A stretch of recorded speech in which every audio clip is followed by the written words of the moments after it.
ओम शांति। आज 11 अगस्त 2020 की मुरली में बाबा ने कहा, मीठे बच्चे, तुम्हारा एम ऑब्जेक्ट है वंडरफुल रंग बिरंगी दुनिया अर्थात स्वर्ग का मालिक बनना। तो सदा इसी खुशी में हर्षित रहो, मुरझाया हुआ नहीं। आज की मुरली का प्रश्न है, तकदीरवान बच्चों को कौन सा उमंग सदा बना रहेगा? उत्तर है, हमें बेहद का बाप नई दुनिया का प्रिंस प्रिंसेस बनाने के लिए पढ़ा रहे हैं।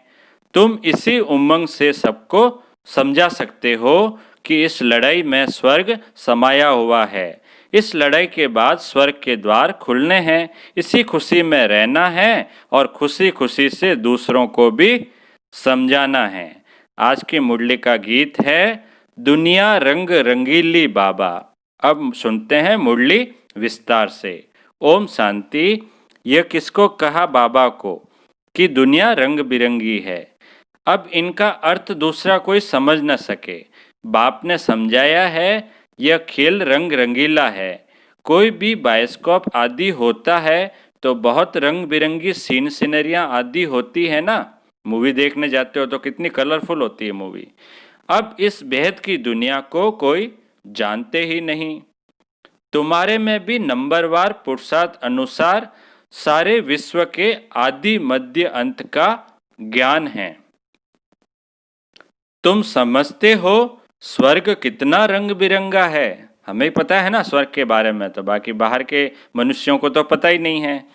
तुम समझते हो स्वर्ग कितना रंग बिरंगा है, खूबसूरत है, जिसको कोई भी जानते नहीं, कोई की बुद्धि में नहीं है। वह है वंडरफुल रंग बिरंगी दुनिया। गाया जाता है, वंडर ऑफ द वर्ल्ड। इसको सिर्फ तुम जानते हो। तुम ही वंडर ऑफ वर्ल्ड के लिए अपनी अपनी तकदीर अनुसार पुरुषार्थ कर रहे हो। सब अपनी अपनी तकदीर के अनुसार पुरुषार्थ करें ना। जितना पुरुषार्थ करेंगे उस हिसाब से स्वर्ग में स्थान मिलेगा। एम ऑब्जेक्ट तो है, वह है वंडर ऑफ वर्ल्ड। बड़ी रंग बिरंगी दुनिया है जहां हीरे जवाहरातों के महल होते हैं। तुम एक सेकंड में वंडरफुल वैकुंठ में चले जाते हो, खेलते हो, रास विलास आदि करते हो।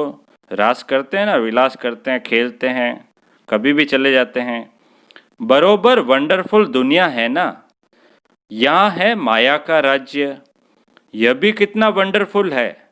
माया भी कोई कम वंडरफुल नहीं है। अभी कलयुग में क्या है, माया का राज्य है जो भी बहुत वंडरफुल है। मनुष्य क्या क्या करते रहते हैं। दुनिया में यह कोई भी नहीं समझते कि हम नाटक में खेल कर रहे हैं। नाटक अगर समझे तो नाटक के आदि मध्य अंत का भी ज्ञान हो। तुम बच्चे जानते हो बाप भी कितना साधारण है। माया बिल्कुल ही भुला देती है। नाक से पकड़ा, यह बुलाया, अभी अभी याद में है, बहुत हर्षित रहते हैं। ओहो, हम वंडर ऑफ वर्ल्ड स्वर्ग के मालिक बन रहे हैं। फिर भूल जाते हैं तो मुरझा पड़ते हैं। कभी तो खुशी में इतना खिल उठते हैं और कभी फिर भूल जाते हैं तो मुरझा जाते हैं। ऐसा मुरझा जाते हैं जो बिल भी ऐसा मुरझाया हुआ न हो। जरा भी जैसे कि समझते ही नहीं कि हम स्वर्ग में जाने वाले हैं। हमको बेहद का बाप पढ़ा रहे हैं। जैसे एकदम मुर्दे बन जाते हैं। वह खुशी नशा नहीं रहता। अभी वंडर ऑफ वर्ल्ड की स्थापना हो रही है। वंडर ऑफ वर्ल्ड का श्री कृष्ण है प्रिंस। यह भी तुम जानते हो। जन्माष्टमी की मुरली है ना ये। आज जन्माष्टमी है। कृष्ण जन्माष्टमी पर भी जो ज्ञान में होशियार है वह समझाते होंगे, Shri Krishna wonder of world का प्रिंस था। वह सत्युग फिर कहाँ गया? सत्युग से लेकर सीढ़ी कैसे उतरे? ये सब चीजें समझने की है ना। सत्युग से कलयुग कैसे हुआ? उतरती कला कैसे हुई? तुम बच्चों की बुद्धि में ही आएगा, ये सब हमारी बुद्धि में ही आएगा, बाहर के मनुष्यों को तो ये पता ही नहीं है। उस खुशी से समझाना चाहिए श्री कृष्ण आ रहे हैं, कृष्ण का राज्य फिर स्थापन हो रहा है। यह सुनकर भारतवासियों को भी खुशी होनी चाहिए, परंतु यह उमंग उन्हों को आएगा जो तकदीरवान होंगे। दुनिया के मनुष्य तो रत्नों को भी पत्थर समझकर फेंक देंगे। यह अविनाशी ज्ञान रत्न है ना, इन ज्ञान रत्नों का सागर है बाप। इन रत्नों की बहुत वैल्यू है। यह ज्ञान रत्न धारण करने हैं। अभी तुम ज्ञान सागर से डायरेक्ट सुनते हो, तो फिर और कुछ भी सुनने की दरकार ही नहीं। डायरेक्ट ही सुन रहे हैं ना, शिव बाबा आकर डायरेक्ट सुना रहे हैं जो कि ज्ञान का सागर है, तो फिर दूसरी कोई चीज सुनने की दरकार ही नहीं। सतयुग में यह होते नहीं, न वहाँ LLB न सर्जन आदि बनना होता है, वहाँ यह नॉलेज ही नहीं, वहाँ तो तुम प्रारब्ध भोगते हो। तो जन्माष्टमी पर बच्चों को अच्छी रीति समझाना है। अनेक बार मुरली भी चली हुई है। बच्चों को विचार सागर मंथन करना है, तभी पॉइंट्स निकलेगी।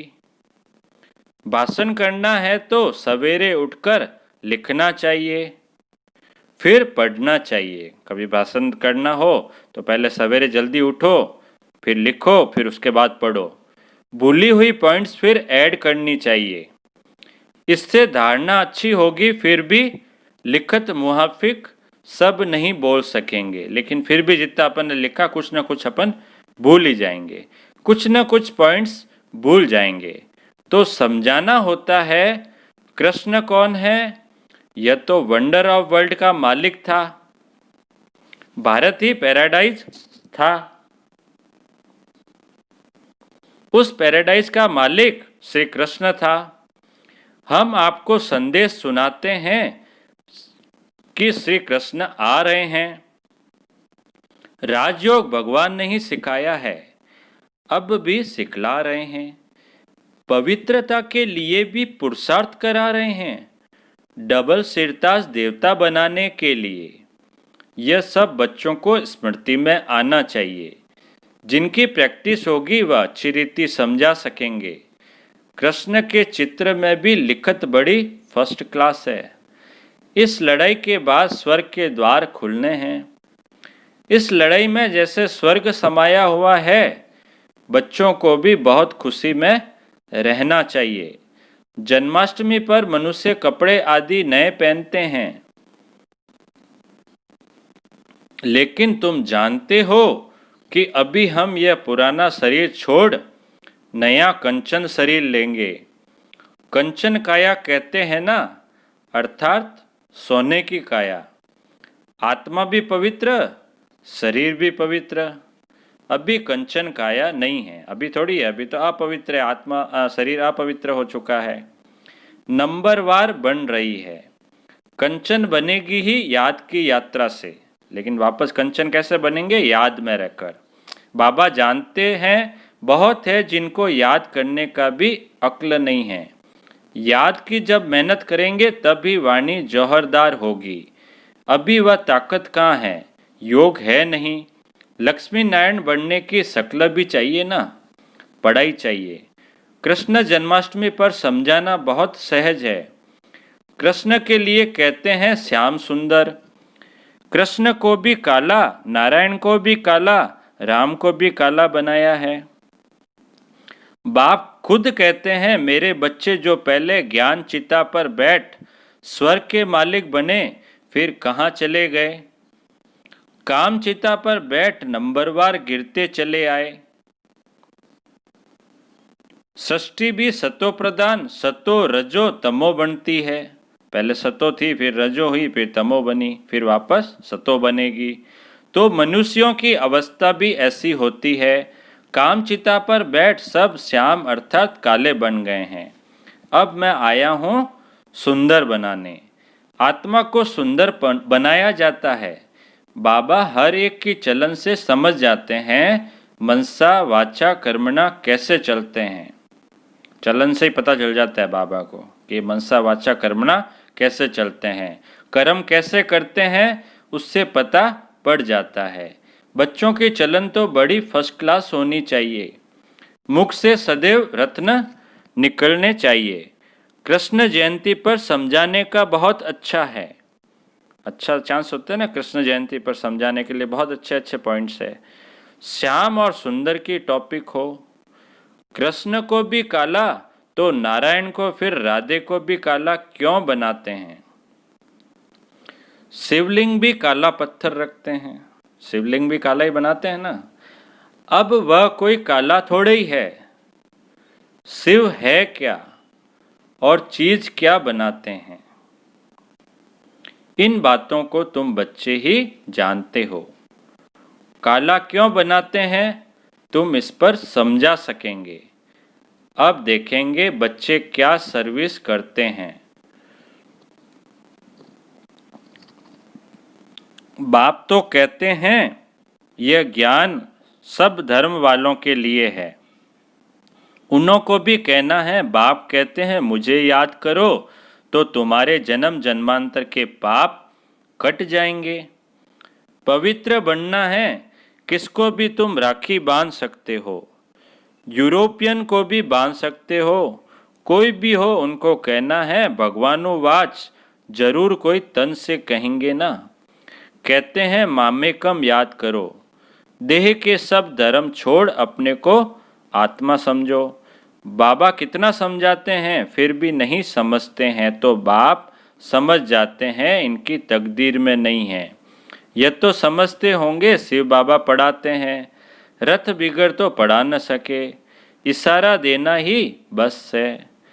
कोई कोई बच्चों को समझाने की प्रैक्टिस अच्छी है, बाबा मम्मा के लिए तो समझते हो यह ऊंच पद पाने वाले हैं।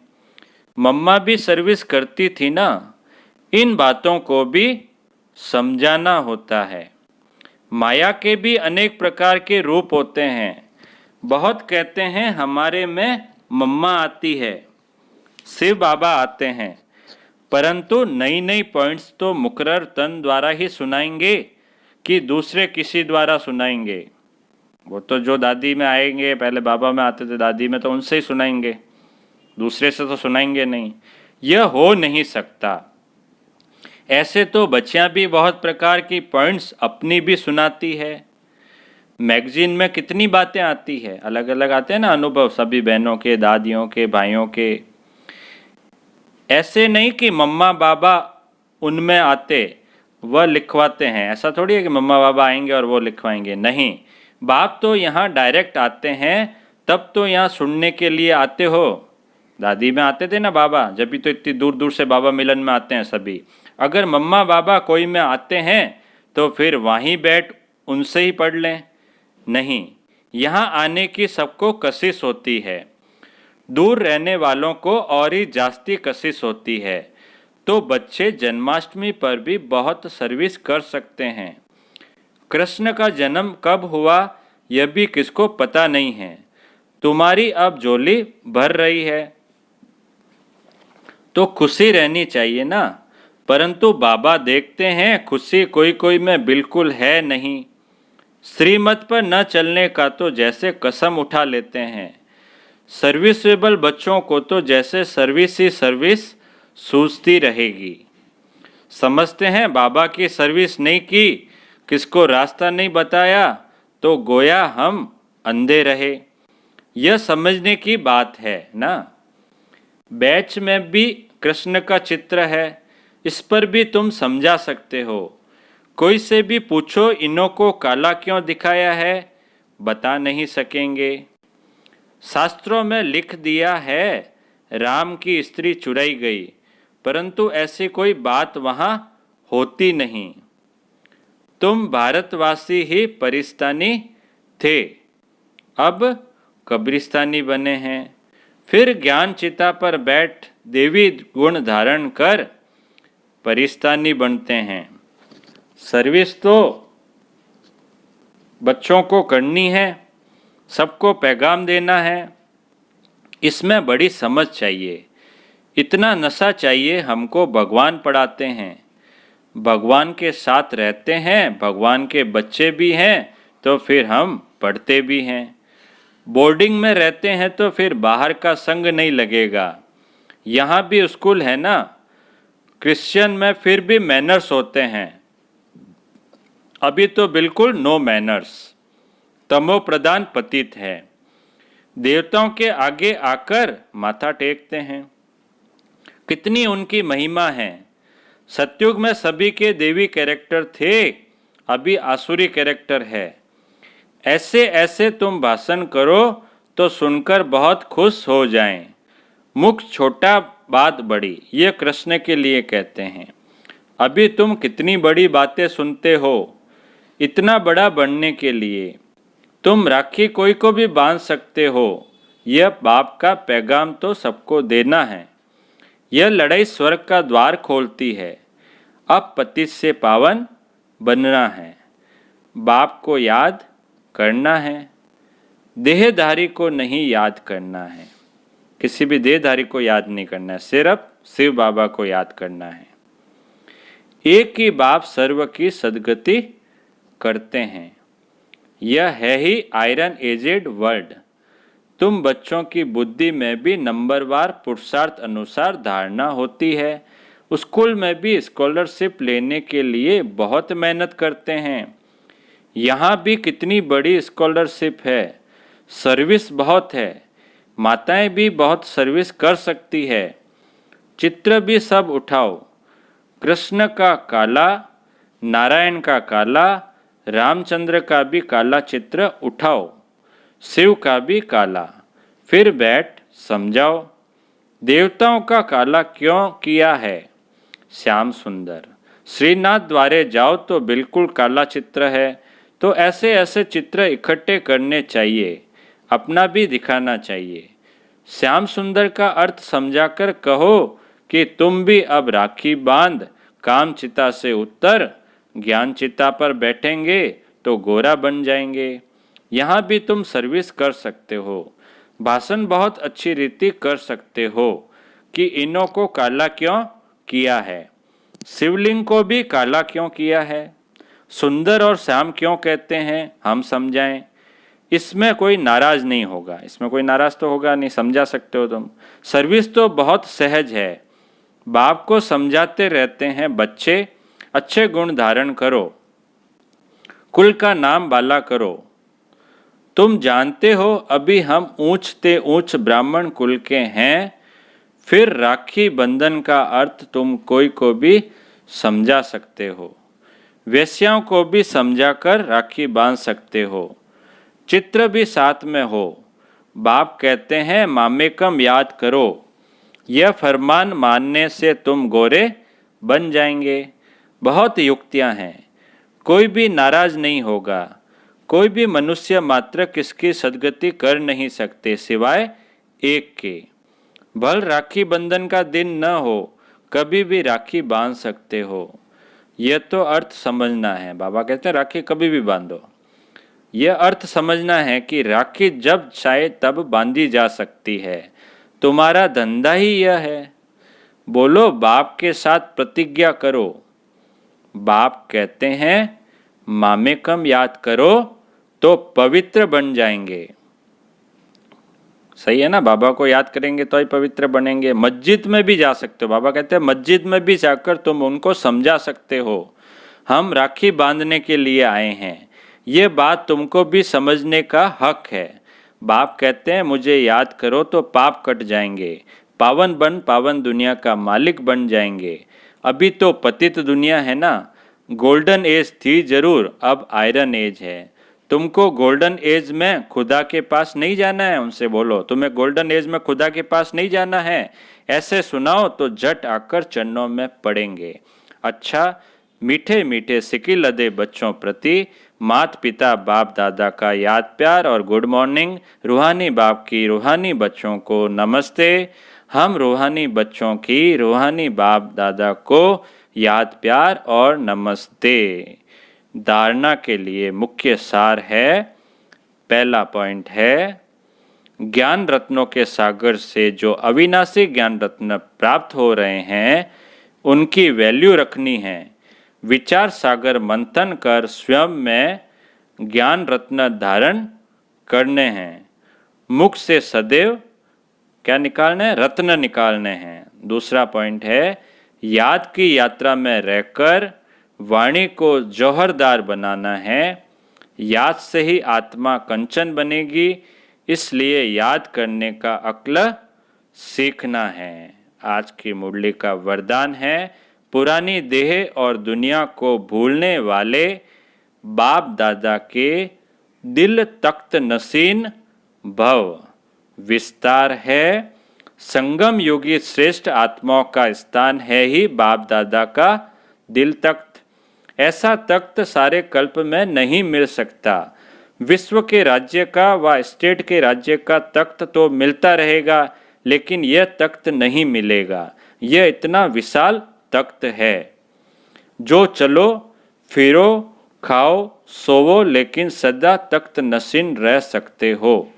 जो बच्चे सदा बाप दादा के दिल तख्त नशीन रहते हैं वे इस पुरानी देह व देह की दुनिया से विस्मृत रहते हैं, इसे देखते हुए भी नहीं देखते।